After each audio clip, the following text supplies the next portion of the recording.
ያገባኛል ይመለከተኛል ያገባኛል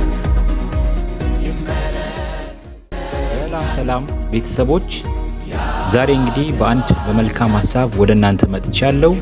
የሚያበሩ ልቦች የበጎ አድራጎት ስራ ማህበር ትልቅ ራዕይን ሰንቆ ስራ መጀመሩ ይታወቃል።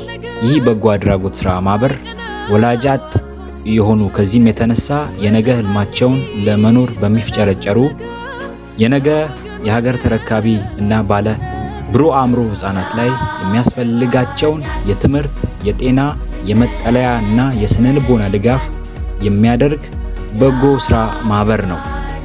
ይህም ማህበር ላውንች ከተደረገበት ጊዜ አንስቶ የተለያዩ ስራዎችን እየሰራ መቆየቱ ይታወሳል።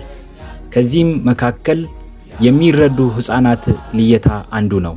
ስለዚህ እነዚህ ህፃናት በሚያስፈልጋቸው ሁሉ ለማገዝ የእናንተ የወዳጆቻችን ትብብርና ርብርብ እጅግ በጣም አስፈላጊ ስለሆነ ለዚህ በጎ ተግባር ይረዳን ዘንድ ዛሬ ማታ 2 ሰዓት ላይ የ100 ብር ቻሌንጅ የምንጀምር ስለሆነ ከዚህ በጎ ስራ ጎን እንድትቆሙ ጥሪ እናደርጋለን።